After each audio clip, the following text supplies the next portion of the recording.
VSV cinemas நேயர்களுக்கு வணக்கம். இன்னைக்கு நம்ம திரை விமர்சனத்தில் பார்க்க போகிற படம் வந்து இந்திரா. வசந்த் ரவி, மெஹரின் பிசார்தா, கல்யாண் மாஸ்டர் இவங்க நடிப்பில் உருவான படம் தான் இந்த இந்திரா படம். இது முழுக்க முழுக்க ஒரு கிரைம் த்ரில்லர் படம் தான். ஒரு இன்ஸ்பெக்டர் அதிகாரியாக இருக்கிற வசந்த் ரவி, இந்த கொலைகளுக்கும் அவருக்கும் என்ன சம்பந்தம், யார் இந்த கொலைகளை செய்கிறாங்க, அந்த கும்பலில் இவர் எப்படி சிக்கிறாரு, இவருடைய குடும்பம் என்ன ஆகுது, இப்படின்றது தான் இந்த கதை நகரும். ஆரம்பத்தில் வந்து வசந்த் ரவி வந்து ஒரு இன்ஸ்பெக்டராக இருப்பார். திருவான்மையூர் ஸ்டேஷனில் ஒரு இன்ஸ்பெக்டர். அதே பகுதியில் வந்து ஒரு தியேட்டரில் வந்து படம் பார்த்துட்ருப்பார். அவர் தான் சுனில்.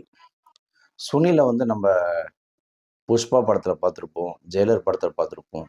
முக்கியமாக புஷ்பா படத்துலலாம் அவர் பர்ஃபார்மன்ஸு வேறு லெவலில் பேசப்பட்டது. அதை விட ஒரு மடங்கு அதிகமாகவே இந்திரா படத்தில் அவருடைய கேரக்டர் வடிவமைச்சிருக்காங்க. ரொம்ப பிரமாதமாக இருக்குது. அவர் சீன்ஸ் எல்லாம், அவர் கெட்டப்பு, அவர் வர சீன்ஸ் அவ்வளோ அற்புதமாக பண்ணியிருக்காங்க. கிட்டத்தட்ட அவர் தான் வந்து ஒரு 4 மர்டர் பண்ணுவார். அந்த 4 மர்டர் அவர் தான் பண்ணுவார். எதுக்கு பண்ணுவார், எதுக்கு என்னன்றது யாருக்குமே புரியாது. அது ஒரு வித்தியாசமான ஒரு நோய். சுனிலை யாராவது டிஸ்டர்ப் பண்ணால் அது இவரால் தாங்கிக்க முடியாது.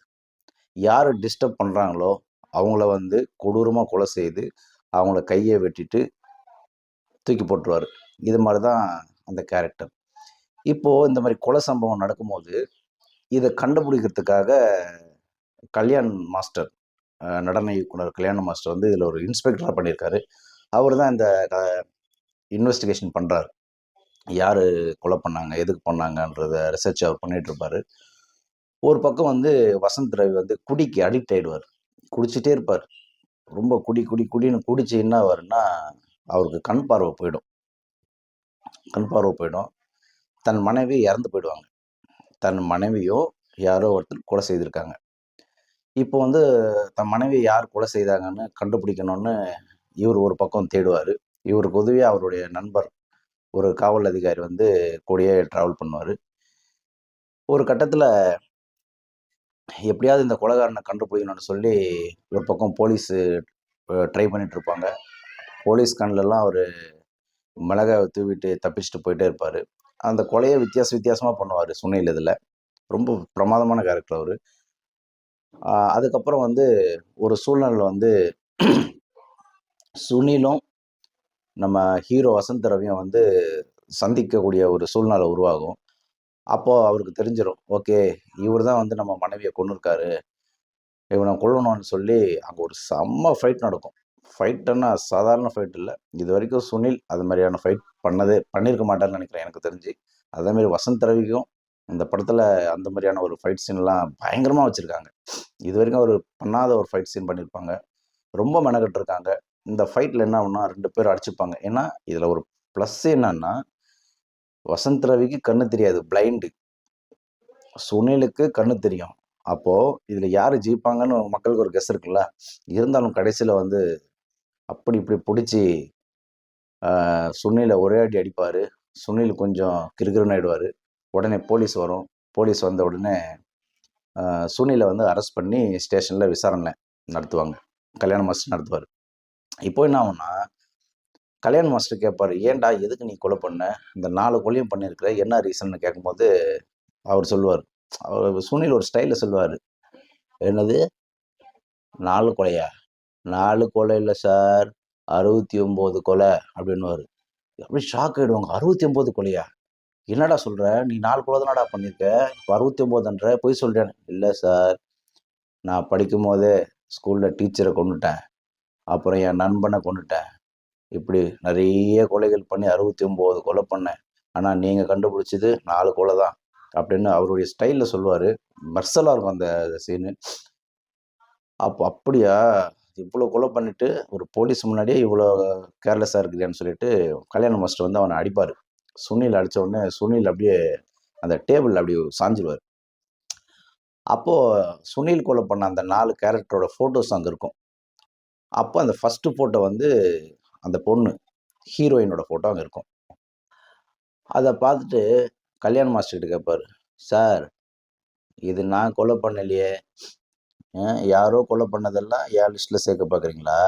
இதுக்கும் எனக்கு எந்த சம்மந்தம் இல்லை சார்ன்னுவாரு. டேய் இப்போதானடா நீ சொன்ன 4 கொலை பண்ணியிருக்கேன்னு சொன்னேன்னா, இல்லை சார் நான் பண்ணல சார். நான் பண்ணது 4 கொலை. ஆனா அந்த கொலையில இந்த பொண்ணு கிடையாதுன்னுவாரு. அப்போ கல்யாண மாஸ்டருக்கு ஒரே கன்ஃப்யூஸ் ஆயிடும். என்னடா அவன் இப்படி சொல்றானே, அவன் ஸ்ட்ராங்கா சொல்றான்னு சொல்லிட்டு, இப்போ மறுபடியும் இந்த பொண்ணை யார் கொலை பண்ணாங்க அப்படின்னு தேடுறாங்க. தேடும்போது இப்போ வந்து சுனிலோட அந்த போர்ஷன் முடிஞ்சிடுச்சு. இப்போ வந்து இப்போ சுனில் கொலை பண்ணல. அப்போ வேற யார் கொலை பண்ணியிருப்பாங்கன்னு சொல்லி சர்ச் பண்றாங்க. ஆ, வசந்த் ரவி வந்து வீட்டுக்கு போயிடுவாரு. அவருக்கு ஒண்ணுமே புரியாது. நம்ம மனைவிய கொன்னுட்டாங்களே! நம்ம க நம்ம இருக்கும்போதே நம்மள கொன்னுட்டாங்களே நம்ம மனைவியன்னு சொல்லிட்டு அவரு ரொம்ப மன உளைச்சல்ல வீட்டுக்கு போவாரு. அப்போ வந்து இன்டர்வல் இன்டர்வல் விட போறாங்க. ஒரு பிஜிஎம் வருங்க. ஒரு கேரக்டர காட்டுவாங்க. பயங்கரமா இருக்கும் அந்த கேரக்டர். சத்தியமா சொல்றேன். பயங்கரமா இருக்கும். அந்த ஒரு கேரக்டர் அந்த பையன் செம்மையா நடிச்சிருக்கான். அப்படியே இன்டர்வல் முடியுதுங்க. இப்போ இன்டர்வல் முடிஞ்ச பிறகு அந்த கேரக்டர் யாரு? அந்த கேரக்டருக்கும் வசந்த் ரவிக்கும் என்ன தொடர்புன்றதா இப்போ கதை நகரும். இப்போ ப்ரெசென்ட்டுக்கு போனா, வசந்த் ரவி வந்து இன்ஸ்பெக்டரா இருக்கும்போது, அவங்க வீட்ல வந்து வேலை பார்க்குற ஒரு பொண்ணு தான் வந்து அனிகா சுரேந்தர். அனிகா சுரேந்தர் வந்து அனிகா சுரேந்தரோட லவ்வர் தான் வந்து அந்த ஒரு பையன், அந்த கேரக்டர். இவங்க 2 பேருக்குள்ள லவ் போயிட்டுருக்கும். லவ் பண்ணுவாங்க. இவங்க கல்யாணம் பண்ணிக்கணும் அப்படி இப்படின்னு சொல்லி ஒரு ட்ரீம்ல வாழ்ந்துட்டு இருப்பாங்க. இந்த கேரக்டர் இந்த பையன் என்ன பண்ணுவான்னா, அடிக்கடிக்கும் அனிகா சுரேந்தர் வேலை செய்ற அந்த வீட்டுக்கு, அதாவது வசந்த் ரவி வீட்டுக்கு வந்து அடிக்கடிக்கும் வருவான். அந்த பொண்ண பார்ப்பான், பேசிட்டு போவான். இது தொடர்ச்சியா இருக்கும். அனிகா சுரேந்தரும் சொல்லுவாங்க, "இல்ல நீங்க அடிக்கடிக்கு வராத. ஹவுஸ் ஓனர் வந்துட்டாருன்னா, என் வேலை போயிடும். தேவையில்லாம பிரச்சனை." அப்படி இப்படின்னு சொல்லுவான். இருந்தாலும் அவன் பயப்பட மாட்டான். "இல்ல நான் வந்து போவேன்." அப்படின்னு சொல்லிட்டு வந்துட்டு போயிட்டு இருப்பான். ஒரு நாள் அதே மாரி அனிகாவுக்கு வந்து ஒரு கிஃப்ட் குடுக்கணுன்ட்டு அந்த பையன் வருவான். வரும்போது அந்த கிஃப்ட் காட்டுவான். அந்த கிஃப்ட் என்னன்னா, அவங்க அம்மாவோட தாலிய வந்து இப்போ செயினா பண்ணி, நம்ம கல்யாணத்துக்கு இத நான் உனக்கு கட்டப் போறேன் அப்படின்னு சொல்லிட்டு, அந்த பொண்ணு அந்த நகை காட்டுவான். அந்த செயின் காட்டுவான். ரொம்ப எமோஷனலா இருக்கும் அந்த சீனு. அப்போ டோர் தட்டுற சவுண்ட் கேட்கும். யாரோ வந்துட்டாங்க. ஹவுஸ் ஓனர் வந்துட்டாரு அப்படின்னு சொல்லிட்டு பதற்றத்துடன் நீ போய் எங்கேயாவது ஒளிஞ்சுக்கோன்னா, இவன் எப்படியும் போ முடியாது. ஏன்னா, இவன் கீழ வந்து ஆ அந்த பைப்ப பிடிச்சு தான் மேல வருவான். இப்ப கீழ பார்த்தா அங்க நெறைய கூட்டம் நிக்குது. யாரு என்ன ஏதுன்னு திருடன்னு சொல்லி ஆ புடிச்சிடுவாங்களோன்னு பயம். ஆனா இவனுக்கு போலீஸ்ன்னா அலர்ஜி. போலீஸ்ன்னா இவனுக்கு ஆகாது. ஏன்னா சின்ன வயசுல இவன் வந்து ஒரு இலங்கை தமிழர். அகதியாக இங்க வந்திருப்பான். அப்ப இவன வந்து இவன் பசிக்காக ஒரு சின்ன இடத்துல திருடியிருப்பான். திருடுன உடனே போலீஸ் இவன புடிச்சு திருட வந்துட்டியா? திருடிட்டியான்னு சொல்லி அவன செம்ம அடி அடிப்பாங்க. அந்த பயத்திலேயே போலீஸ பார்த்தா இவன் ஒரு மாதிரி ஆயிடுவான். இப்போ இவன் மேல ஒரு ஸ்லாப்ல போய் ஒளிஞ்சுப்பான். யாரு? அந்த வசந்த் ரவிய பார்த்த உடனே ஸ்லாப்ல போய் ஒளிஞ்சுப்பான். அதுவும் வசந்த் ரவி வந்து அந்த காக்கி ட்ரெஸ்ஸ பார்த்த உடனே இவனுக்கு ரொம்ப எமோஷனல் ஆகி இவன் ஒரு மாதிரி ஆயிடுவான். ஓ! இவரும் போலீஸா? இன்னைக்கு நம்ம செத்தோம்டா! என்ன பண்ண போறான்னு தெரியலையேன்னு சொல்லிட்டு டம்மு டம்மு டம்முன்னு கதடிப்பான். அடிச்ச உடனே அனிகா சுரேந்தர் அப்படியே அழுதுகிட்டே பயத்துல போய் தொறக்கும். தொறந்து பார்த்தா ஸ்பீடா தள்ளுவான். "ஏன் கதவ தொறக்க மாட்டியான்னு?" கத்துவான். "இல்ல சார் நான் பாத்ரூம்ல இருந்தேன்." "போ பாத்ரூம்லயே இரு போ" அப்படின்னு சொல்லிட்டு சத்தம் போடுவான். அப்ப அனிகா சுரேந்தர் பயத்தோட அழுதுட்டே அப்படியே அந்த ஸ்லாப்ப பார்க்கும். அவன் உள்ள இருந்து பார்த்துட்டே இருப்பான். இப்போ வசந்த் ரவி என்ன பண்ணுவாருன்னா, அந்த டென்ஷன்ல ஏன்னா டென்ஷன்ல வந்து அ அங்க ஒரு சரக்கு இருக்கும் எடுத்துட்டு வரணும்ல. இப்போ அனிகா சுரேந்தர் போயிட்டு அந்த சரக்கு பாட்டில் எடுத்துட்டு வரும். எடுத்துட்டு வந்து அந்த டேபிள்ல வைக்கும்போது, அந்த பயத்திலேயே வந்து அந்த பாட்டில் கீழ விழுந்து என்ன பண்ணும், உடைஞ்சிடும். உடனே அந்த கோவத்துல என்ன பண்ணுவாரு வசந்த் ரவி, ஒரே அடி அடிப்பாரு கன்னத்துல. அடிச்ச உடனே அப்படியே டேபிள்ல மண்டையில இடிச்சு சுருண்டு கீழ விழுந்து அனிகா சுரேந்தர் இறந்துருவாங்க. இப்போ இது எல்லாம் வந்து அங்க மேல இருக்கிற அந்த கேரக்டர் பார்த்துக்கிட்டே இருக்கான். பார்த்துட்டு அவனால என்ன பண்றது, ஏது பண்றதுன்னு தெரியல. ஒரு பக்கம் போலீஸ பார்த்தா பயம். இப்ப அவன் லவ் பண்ண பொண்ணு வந்து செத்து போச்சு. என்ன பண்றதுன்னு தெரியல. அவனுக்கு அவ்ளோ பதற்றத்துல இருப்பான். பயங்கரமான பிஜிஎம்லாம் போடுவாங்க. இப்போ மறுபடியும் பெல் அடிப்பாங்க. பெல் அடிச்சா வசந்த் ரவியோட லவர் வருவாங்க.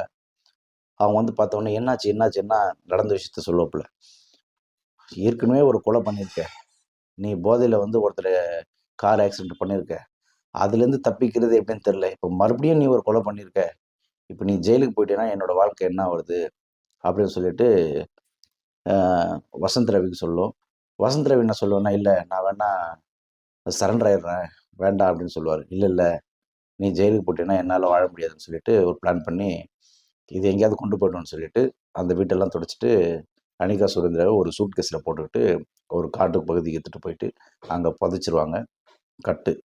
அப்போது இந்த கேரக்டர் இது எல்லாமே பார்த்துட்டு அவனால் முடியாது, எப்படியாவது இவனை பழி வாங்கணும்னு நினச்சி என்ன பண்ணுவாருன்னா, இப்போ வந்து வசந்த் ரவி வந்து அடிக்கடிக்கும் குடி அதிகமாக குடிப்பார்.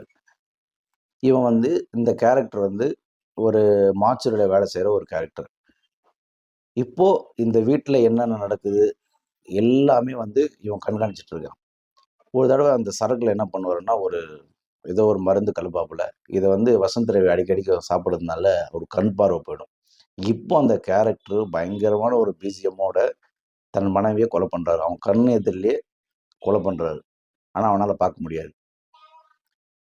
சுனில் எப்படி ஒரு மர்டர் பண்ணிட்டு அந்த ஒரு கொலை பண்ணிட்டு அவங்க கையை வெட்டி தூக்கி வீசுறானோ, அதே மாதிரி பேப்பரில் படிப்பான் அவன் அந்த கேரக்டர். ஓ இது மாதிரி நடந்திருக்கா, அப்போ நம்ம இவ்வளியும் இப்படி தான் பண்ணணும்னு சொல்லி அந்த வெறியில் கோவத்தில் என்ன பண்ணுவான்னா, அந்த ஹீரோயினை தூக்கு மாட்டிட்டு வெட்டிடுவான், கையை வெட்டி தூக்கி போட்டுருவான். இப்போது இவனால் முடியாது, கத்துவான் கதறுவான், யார் நீங்கள் தான் இருக்க சொல்லு அப்படி இப்படின்னு. இப்போது அவன் வெளியில் வருவான், அந்த கேரக்டர் வெளியில் வருவான். அப்போ நடந்த விஷயத்தை எல்லாமே அவனுக்கு சொல்லுவான். அப்போ வந்து ஒரு சரியான சண்டைங்க. சண்டைன்னா அது மாதிரி சண்டை நடக்கும். யாருக்கு? வசந்த் ரவிக்கும் அந்த கேரக்டருக்கும். 2 பேருமே சாகிற நிலைமைக்கு போயிடுவாங்க. ஒரு கட்டத்தில் வந்து அவன் மாட்டிப்பான், வசந்த் ரவி கையில் மாட்டிப்பான். வசந்த் ரவி பிளைண்டு தான் இருந்தாலும் அவன் ஒரு போலீஸ் இல்லையா, அவனுக்கு ஒரு ட்ரைனிங் இருக்கும் இல்லையா, அதெல்லாம் பயன்படுத்தி சண்டை போடுவான். அவன் கையில் மாட்டிப்பான். அந்த ஒரு கொம்பு இருக்கும், அதை எடுத்து ஒரே குத்துவான் அந்த கேரக்டரை. அவ்வளோதான். கட் பண்ணால் ஒரு சைலண்ட்டாக இருக்கும். இப்போ என்ன கதையில், இப்போது வசந்த் ரவியும் அந்த கேரக்டரும் என்னானாங்க சரிங்களா? ஒருவேளை வசந்த் ரவி அந்த கேரக்டரை கொண்டுட்டாரா, இல்லை அந்த கேரக்டர் வசந்த் ரவியை கொண்டுடுச்சா, இதுதான் கிளைமேக்ஸ். இதை நீங்கள் வந்து தியேட்டரில் போய் கண்டிப்பாக பாருங்கள். அடுத்து இன்னொரு படத்தில் நம்ம சந்திப்போம். நன்றி.